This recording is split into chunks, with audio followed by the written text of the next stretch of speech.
കൂട്ടുകാർക്ക് നല്ലൊരു രാത്രി ആശംസിച്ചുകൊണ്ട് നമുക്ക് നേരെ രേവതിയുടെ സച്ചിയുടെ നാളത്തെ നല്ലൊരു വിശേഷം കേട്ടാലോ. ആദ്യമായി കാണുന്നവരാണെങ്കിൽ ചാനൽ ഇഷ്ടപ്പെട്ട ഒന്ന് സബ്സ്ക്രൈബ് ചെയ്യാൻ മറക്കരുതേ. അതോടൊപ്പം തന്നെ വീഡിയോ ഇഷ്ടപ്പെടുവാണെങ്കിൽ ലൈക്ക് ചെയ്യാനും മറക്കരുത് കേട്ടോ. നമ്മുടെ മുന്നോട്ടുള്ള യാത്രയിൽ നിങ്ങളുടെ സപ്പോർട്ട് ലൈക്ക് വേണം നമുക്ക് ഏറ്റവും കൂടുതൽ പ്രചോദനമായി മാറിക്കൊണ്ടിരിക്കണേ. അപ്പൊ നമുക്ക് നേരെ നമ്മുടെ വിശേഷത്തിലേക്ക് അങ്ങോട്ട് പോയാലോ. അങ്ങനെ ഇന്നത്തെ വിശേഷത്തെ നമ്മൾ കണ്ടു. രേവതി സച്ചിനെയും കൊണ്ട് ക്ഷേത്രത്തിലേക്ക് പോവാണ്. അങ്ങനെ അവസാനം ക്ഷേത്രത്തിന്റെ അവിടെ എത്തിക്കഴിഞ്ഞപ്പോ സച്ചിയോട് പറഞ്ഞു, ഇതേ ഇങ്ങോട്ട് വരാനായിട്ടാണ് ഞാൻ കൂട്ടിക്കൊണ്ട് വന്നതെന്ന് പറയാണ്. ഇവിടെയോ എന്നെങ്കിൽ നിനക്കിത് ആദ്യമേ പറയാൻ വരായിരുന്നോ? എത്ര ദൂരം നമ്മൾ യാത്ര ചെയ്യുന്ന അറിയാമെന്ന് ചോദിക്കാം. ഇതെന്താ ഇങ്ങോട്ട് വന്നേ? അതൊക്കെ ഉണ്ട്, ഇറങ്ങാൻ പറയണം. അങ്ങനെ സച്ചിന്റെ രേവതിയും കൂടെ ഇറങ്ങി. അല്ല ഇതെന്താ ഇവിടെ ഇവിടെ എനിക്കൊരു നേർച്ച ഉണ്ടെന്ന് പറയണം. നേർച്ച? എന്ത് നേർച്ച? അതൊക്കെ ഉണ്ട്, കയറി വരാൻ പറയണം. അങ്ങനെ അവര് അങ്ങോട്ടേക്ക് കയറി പോവാണ്. ക്ഷേത്രത്തിന്റെ മുന്നിലെത്തി. ഈ സമയം സച്ചി നോക്കിക്കഴിഞ്ഞപ്പോഴത്തേനും കുറെ പടിക്കെട്ടുകളുണ്ട്. അപ്പം ഒരു സ്ത്രീയെ എടുത്തോണ്ട് പുരുഷനോട് പോവാ. അപ്പൊ ഭാര്യയും ഭർത്താവോ എന്ന് മനസ്സിലായി. അയ്യോ രേവതി, അവർക്ക് പാവം, കാല് വയ്യാൻ തോന്നേ. ആ പുള്ളിക്കാരനെ കണ്ടോ, എടുത്തോണ്ട് പോകുന്ന കണ്ടോ എന്ന് നോക്കുക പറയാണ്. ഇത് കേട്ടപ്പോ രേവതി പറഞ്ഞു, അത് മാത്രമേ കാണുന്നുള്ളോ? അവരുടെ മുന്നിൽ പോകുന്നവരെ കാണുന്നില്ലെന്ന് ചോദിക്കാം. മുന്നിൽ പോകുന്നോ നോക്കിയപ്പോ ശരിയാ, അവരുടെ മുന്നിൽ പോകുന്നവരും അതുപോലെ തന്നെ ചെയ്യുന്നു, അവരുടെ മുന്നിൽ പോകുന്നവരും അതുപോലെ തന്നെ ചെയ്യുന്നു. ഇതെന്താ രേവതി, ഇതെന്താ കാര്യം ചോദിക്കാം. അത് പിന്നെ ഒരു നേർച്ച എന്ന് പറയാണ്. നേർച്ചയോ? അതെ, ഇവിടെ ചിലരിങ്ങനെ ഇവിടെ വന്നിട്ടുണ്ടെങ്കിൽ ഇങ്ങനെയാണ് എന്ന് പറയണം. ഭർത്താക്കന്മാര് ഭാര്യമാരെ എടുത്തോണ്ട് കയറി ചെല്ലണമെന്ന് പറയണം. തൊഴാനായിട്ട് അങ്ങനെ കൊണ്ടുപോകാൻ പതിവെന്ന് പറയാണ്. അത് കൊള്ളാലോ. അതൊന്നും കുഴപ്പമില്ല, നീ പോയി തൊഴുതിട്ട് വരാൻ പറയണം, ഞാനിവിടെ നിൽക്കാന്ന് പറയണം. അത് ശരിയാകത്തില്ല. എന്താ? എനിക്കൊരു നേർച്ച ഉണ്ടെന്ന് പറയണം. നേർച്ച? എന്ത് നേർച്ച? അത് പിന്നെ ആഗ്രഹം സാധിച്ചു കഴിഞ്ഞിട്ടുണ്ടെങ്കിൽ നമ്മുടെ നേർച്ച നിറവേറ്റണമല്ലോ. ഞാൻ പ്രാർത്ഥിച്ചിട്ടുണ്ടായിരുന്നു അച്ഛന്റെ അസുഖങ്ങൾ എത്രയും പെട്ടെന്ന് കുറയണേന്ന്, സർജറിയൊക്കെ സക്സസ് ആയിരിക്കണമെന്ന്. മാത്രമല്ല സച്ചേന്റെ കാർ സച്ചേന്റെ തിരികെ കിട്ടണമെന്ന് പറഞ്ഞ് പ്രാർത്ഥിച്ചായിരുന്നു. അപ്പൊ ആ പ്രാർത്ഥന ദൈവം കേട്ടില്ലേ? അപ്പൊ പിന്നെ നമ്മൾ നേർച്ച നിറവേറ്റേണ്ടതെന്ന് ചോദിക്കും. അതിനിപ്പോ ഞാൻ എന്ത് ചെയ്യണം? സച്ചേണ്ണ എന്നെ എടുത്തോണ്ട് പോണം. ഇപ്പൊ അവര് കൊണ്ടുപോകുന്ന പോലെ തന്നെ എടുത്ത് തന്നെ മോള് കൊണ്ടുവരണമെന്ന് പറയണ. ഞാനാ? നല്ല കഥയായിപ്പോയി, വേറെ പണിയൊന്നും ഇല്ലാന്ന് പറയണ. അത് പറഞ്ഞിട്ട് കാര്യമില്ല, അങ്ങനെ വേണമെന്ന് പറയാ. നീ തമാശ കളിക്കാതെ പോയിട്ട് വന്നേ, ഞാൻ ഇവിടെ അങ്ങനെ നിന്നോളാന്ന് പറയണം. ഇത് കേട്ടോണ്ട് ഒരു പുള്ളിക്കാരൻ അങ്ങോട്ട് വന്നു. ഒട്ടുമിക്ക ആണുങ്ങളും ഇങ്ങനെയാ, ഇവിടെ വന്നു കഴിയുമ്പോഴത്തേനും അവര് പേടിച്ചോടി പോവാ ചെയ്യുന്ന പതിവ്. അപ്പൊ അതുപോലെ തന്നെ ആയിരിക്കും ഇതല്ലേന്ന് ചോദിക്കണം. കണ്ടാൽ നല്ല ആരോഗ്യമൊക്കെ ഉണ്ട് തോന്നും, പക്ഷെ പറഞ്ഞിട്ട് കാര്യമില്ല. ഇവിടെ വരുന്ന 100 പേരിൽ ഒരാളൊക്കെയാ സാധാരണഗതിയില് ഭാര്യമാരെ ഇങ്ങനെ എടുത്തോണ്ട് പോകാറുള്ളൂ. ബാക്കി എല്ലാവരും പേടിച്ചോടുക ചെയ്യുന്നേ. കാരണം പടിക്കെട്ട് കുറച്ചൊന്നും അല്ലല്ലോ എന്ന് പറയണം. സച്ചിക്ക് ഇത് കേട്ടപ്പോ ദേഷ്യം വന്നു. സച്ചിയോട് നിങ്ങളൊന്നും മിണ്ടാതെ പോകുന്നുണ്ടോ എന്ന് ചോദിച്ചാൽ അയാളോട് ദേഷ്യപ്പെടുവാണ്. രേവതി എന്താ സച്ചിയേട്ട ഇങ്ങനെ ദേഷ്യപ്പെടുന്നേ? ഈ ദേഷ്യം ഒന്ന് കുറയ്ക്കാൻ പറയാണ്. പിന്നെ ഇതൊക്കെ കേട്ടാ പിന്നെ ആർക്കാ ദേഷ്യം വരാതിരിക്കുന്നേ? എനിക്കിത്ര വലിയ അനുഗ്രഹമൊന്നും വേണ്ടാന്ന് പറയണം. അങ്ങനൊന്നും പറയരുത് സച്ചിയേട്ടാന്ന് പറയണം. ഒരു കാര്യം ചെയ്യാം, ദൈവത്തെ വിചാരിച്ചോണ്ട് എന്നെ അങ്ങ് എടുത്താൽ മതി. പിന്നെ എനിക്ക് ഭാരമൊന്നും തോന്നത്തില്ല എന്ന് പറയും. അതിനിപ്പോ ദൈവം അല്ലല്ലോ വന്ന് എടുക്കുന്നേ, ഞാനല്ലേ വന്ന് എടുക്കുന്നേ, പിന്നെ എനിക്ക് ഭാരം തോന്നത്തില്ലെന്ന് ചോദിക്കാം. അപ്പൊ സച്ചേട്ടൻ എടുക്കാൻ പറ്റില്ലല്ലേ? അപ്പം ഞാൻ നേർന്ന് വെറുതെ ആയിപ്പോയി. ആഗ്രഹങ്ങളൊക്കെ സാധിച്ചു കഴിഞ്ഞിട്ടുണ്ടെങ്കിൽ നമ്മൾ ഇങ്ങനെ ചെയ്യണമെന്നാ പറയണേ. അവസാനം സച്ചിക്ക് വേറെ നിവൃത്തിയില്ല. സച്ചി പറഞ്ഞു, എന്താണല്ലോ ആട്ടെ, നിൽക്കാൻ പറയണം. അവസാനം രേവതിനെ എടുത്ത് പൊക്കുവാണ്. ഉയ്യോ, രേവതിനെ എടുത്ത് പൊക്കിയപ്പോ സച്ചി പറഞ്ഞു, എന്തൊരു വെയിറ്റാ, ഇപ്പോഴല്ലേ മനസ്സിലാവുന്നേ വീട്ടിലേക്ക് മേടിച്ചുകൊണ്ടിരുന്ന പലചരക്ക് സാധനങ്ങളൊക്കെ എങ്ങോട്ടാ പോയതെന്ന്. വെറുതെ അല്ല, അവിടെ ഇട്ടിരുന്ന് നല്ല തീറ്റ തിന്നുന്നല്ലേന്ന് ചോദിക്കുക. ഇത് കേട്ടപ്പോ രേവതി ഒന്നും മിണ്ടായിരിക്കും എന്റെ സച്ചേട്ടാന്ന് പറയാൻ. അങ്ങനെ അവര് മുകളിലേക്ക് കയറി പോകുന്ന സമയത്ത് സച്ചി പറഞ്ഞു, എന്തൊക്കെ നേർച്ചകളാ, ഇതിനേക്കാളും ഭേദം വല്ല വിളക്ക് കൊടുക്കാന്നോ അല്ലെങ്കിൽ വല്ല നാരങ്ങാവിളക്ക് തെളിയിക്കാന്നോ എണ്ണ ഒഴിക്കാന്നോ എന്തേലുമൊക്കെ നേർന്നാ പോരായിരുന്നോ? ഇങ്ങനത്തെ നേർച്ചകളൊക്കെ വേണമായിരുന്നോ? ഇതിന്റെ ആവശ്യം വല്ലതും ഉണ്ടായിരുന്നോ എന്ന് ചോദിക്കുക. ഇത് കേട്ടപ്പോ രേവതി പറഞ്ഞു, അതെ ഇങ്ങനെയൊക്കെ എടുത്തോണ്ട് നമ്മൾ പോണോന്ന് പറയണം. ഭാര്യമാരോട് ഭർത്താക്കന്മാരോട് എത്ര സ്നേഹമുണ്ടെന്ന് ഇപ്പൊ ഇതിന്ന് മനസ്സിലാകും. ഇപ്പൊ സച്ചേട്ടൻ എന്നോടുള്ള ദേഷ്യമെല്ലാം മാറിയില്ലെന്ന് ചോദിക്കും. ആര് പറഞ്ഞു? പിന്നെ ദേഷ്യം ഉണ്ടെങ്കിൽ ഇപ്പൊ എന്നെ എടുത്തോണ്ട് പോകത്തില്ലോ എന്ന് പറയണം. അങ്ങനെ അവർ കയറി പോണ സമയത്ത് രണ്ടുപേര് മുമ്പിൽ പോകുന്നുണ്ടായിരുന്നു. ഒരു ഭർത്താവ് ഭാര്യനെ എടുത്തോണ്ട് പോവാ. അയാളെ കൈ കടിച്ച് അയാളുടെ ഭാര്യനെ അവിടെ നിർത്തി. കണ്ടോ അയാൾ മടുത്തം തോന്നിയെന്ന് പറയണം. ഇത് കേട്ടപ്പോ രേവതി ചോദിച്ചു, സച്ചേട്ടൻ മടുത്തോന്ന് ചോദിക്കും.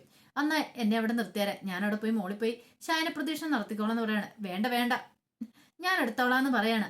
അങ്ങനെ എടുത്തോണ്ട് അങ്ങോട്ട് പോവാ. ആ സമയം തിരുമേനി അങ്ങോട്ട് വന്നു. തിരുമേനി പറഞ്ഞതേ ഇവിടെ ഇങ്ങനെ ചെയ്യുവാണെങ്കിൽ നല്ലതാന്ന് പറയണം.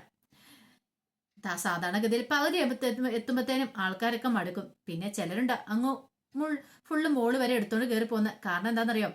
ഭാര്യയ്ക്കും ഭർത്താവിനും തമ്മിലുള്ള സ്നേഹബന്ധം അത് സൂചിപ്പിക്കുന്നത്.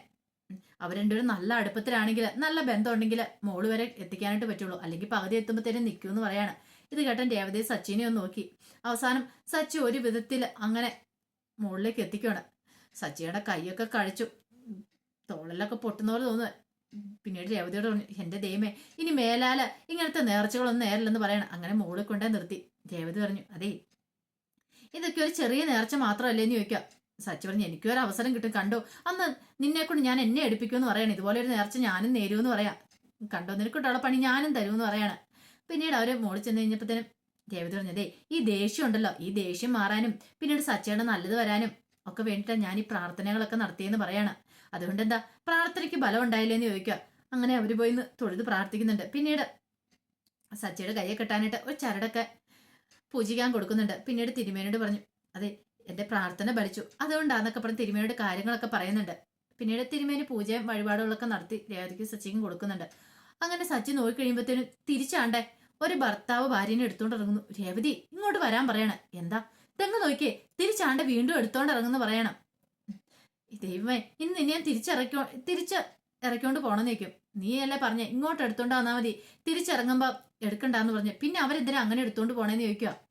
ഇത് കേട്ടപ്പം രേവതി പറഞ്ഞാൽ ചിലരൊക്കെ അങ്ങനെയാണ്, അവർ തിരിച്ചു എടുത്തോണ്ട് ഇറങ്ങും, ഇങ്ങോട്ട് കൊണ്ടുവന്ന പോലെ തന്നെ തിരിച്ചു എടുത്തോണ്ട് ഇറങ്ങുമെന്ന് പറയാം. സച്ചു പറഞ്ഞു, എന്നെ കൊണ്ടായിരുന്നു പറ്റില്ല കേട്ടോന്ന് പറയണം. ഇപ്പൊ തന്നെ കൈയും കാലം തളർന്നിട്ട് ഇരിക്കാൻ പറ്റത്തില്ല. സച്ചിയാണെ വേർത്ത് കുളിച്ചിട്ടുണ്ടായിരുന്നു. രേവതി എന്ത് ചെയ്യുകയാണ്, സാരി തലപ്പോണ്ട് മുഖമൊക്കെ ഒന്ന് ഒപ്പിക്കൊടുക്കുകയാണ്. സച്ചി പറഞ്ഞു, ഇതിനേക്കാളും ഭേദം വല്ല ലോഡിങ്ങിനും പോകുന്നായിരുന്നു. എന്തൊരു വെയിറ്റാ, വീട്ടിൽ വന്നതിന് ശേഷം നിനക്കൊരു 10 കിലോ കൂടെ കൂടിയെന്ന് എനിക്ക് തോന്നിയെന്ന് പറയണം. രേവതി പറഞ്ഞു, പോ സച്ചേട്ടാ, അങ്ങനെയൊന്നും ഇല്ലാന്ന് പറയാണ്.